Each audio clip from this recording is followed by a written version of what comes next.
മറ്റു വാർത്തകൾ കൂടി നോക്കാം. രാജ്യത്ത് എന്തായാലും കോവിഡ് ആശങ്ക വർദ്ധിക്കുകയാണ് എന്നുള്ളതാണ്. കഴിഞ്ഞ 24 മണിക്കൂറിനുള്ളിൽ വിവിധ സംസ്ഥാനങ്ങളിലായി 4 മരണം റിപ്പോർട്ട് ചെയ്തു.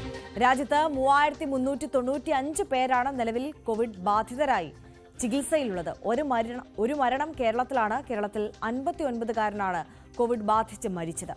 ഡാൻ കുര്യൻ നമുക്കൊപ്പം ചേരുന്നുണ്ട്. ഡാൻ, ഒരിടവേളയ്ക്ക് ശേഷം കോവിഡ് ആശങ്ക വർദ്ധിക്കുകയാണ്. സംസ്ഥാനത്ത് ഒരുപാട് കോവിഡ് കേസുകൾ രാജ്യത്ത് തന്നെ രേഖപ്പെടുത്തിയ കണക്കുകൾ നോക്കുമ്പോൾ കേരളത്തിലാണ് ഏറ്റവും കൂടുതൽ കോവിഡ് ബാധിതർ ഇപ്പോൾ റിപ്പോർട്ട് ചെയ്യുന്നത്. എങ്ങനെയാണ് സംസ്ഥാനത്തെ ഒരു ജാഗ്രതാ നിർദ്ദേശവും മുൻകരുതൽ നടപടികളും ഒക്കെ പുരോഗമിക്കുന്നത്?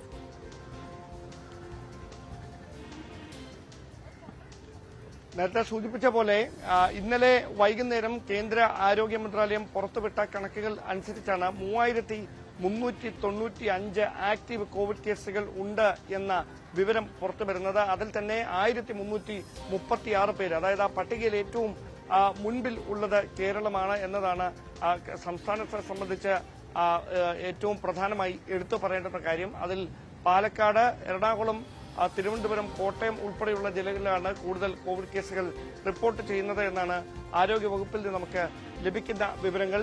ഈ പരിശോധനകൾ കൂടുതലായി നടക്കുന്നതുകൊണ്ടാണ് കേരളത്തിൽ ഇങ്ങനെ ഒരു ഹൈലൈറ്റ് ചെയ്യപ്പെടുന്ന കണക്ക് പുറത്തു വരുന്നത് എന്നാണ് ആരോഗ്യവകുപ്പ് പറയുന്നത്. മറ്റ് സ്ഥലങ്ങളിലും സംസ്ഥാനങ്ങളിലുമൊക്കെ കോവിഡ് കേസുകളുണ്ട്. പക്ഷേ അത് കൃത്യമായി ചികിത്സ ഉറപ്പാക്കുന്നതിന് വേണ്ടി ആശുപത്രികളിലെത്തിയ പരിശോധനകൾ നടത്തുകയും ടെസ്റ്റ് ചെയ്യുകയും അങ്ങനെ അത് വെരിഫൈ ചെയ്ത് കോവിഡ് തന്നെയാണെന്ന് ഉറപ്പാക്കുകയും ചെയ്യുന്ന എണ്ണം കേരളത്തിൽ കൂടുതലായതുകൊണ്ടാണ് ഈ കേരളത്തിലെ ഒരു സംഖ്യ, കോവിഡ് റേറ്റ് ഇങ്ങനെ ഉയർന്നു നിൽക്കുന്നത് എന്നാണ് ആരോഗ്യവകുപ്പിന്റെ ഭാഗത്തു നിന്ന് ഇതുമായി ബന്ധപ്പെട്ട് ലഭിക്കുന്ന വിശദീകരണം. എന്തായാലും മാസ്ക് നിർബന്ധമാക്കണം. അതായത് പ്രായമായവരും അതോടൊപ്പം മറ്റ് രോഗങ്ങൾക്ക് ചികിത്സയിലുള്ളവരുമൊക്കെ പൊതുസ്ഥലങ്ങളിലേക്ക് പോകുമ്പോൾ മാസ്ക് നിർബന്ധമാക്കണമെന്നും പരമാവധി ആശുപത്രിയിലേക്കുള്ള അനാവശ്യമായ സന്ദർശനം ഒഴിവാക്കണമെന്നുമൊക്കെയാണ് നൽകിയിരിക്കുന്ന നിർദ്ദേശം. അത് കൃത്യമായി തന്നെ പാലിക്കാനുള്ള നിർദ്ദേശം ആരോഗ്യവകുപ്പ് നൽകി കഴിഞ്ഞിരിക്കുന്നു എന്നതാണ് എടുത്തു പറയേണ്ട കാര്യം. നേരത്തെ സൂചിപ്പിച്ച പോലെ ഇന്നലെ 4 മരണങ്ങളാണ് രാജ്യത്ത് മുഴുവൻ റിപ്പോർട്ട് ചെയ്തത്. അതിലൊന്ന് കോവിഡ് ബാധിച്ചുള്ള മരണം കേരളത്തിലാണ്.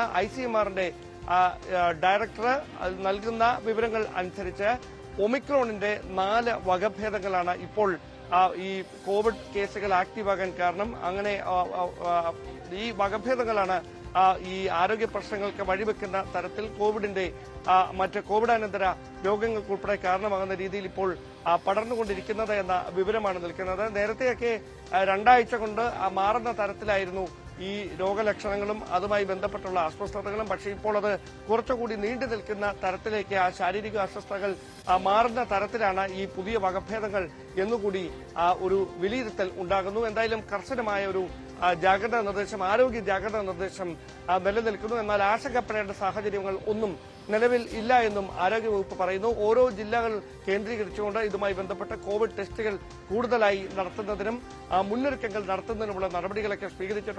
മാത്രമല്ല നാളെ മുതൽ സ്കൂളുകൾ വീണ്ടും തുറന്ന് പ്രവർത്തിക്കാൻ പോകുന്ന ഒരു സാഹചര്യം ഉണ്ട്. അതുകൊണ്ട് തന്നെ കുട്ടികൾക്ക് കൃത്യമായി ഇതുമായി ബന്ധപ്പെട്ട അവബോധം നൽകുകയും ഈ ജലജന്യ രോഗങ്ങൾ ഉൾപ്പെടെ പടർന്നു പിടിക്കാൻ സാഹചര്യങ്ങൾ നിലനിൽക്കുന്ന ഒരു പശ്ചാത്തലമാണ് വിശദാംശങ്ങൾ പങ്കുവച്ചത്. ഇപ്പോൾ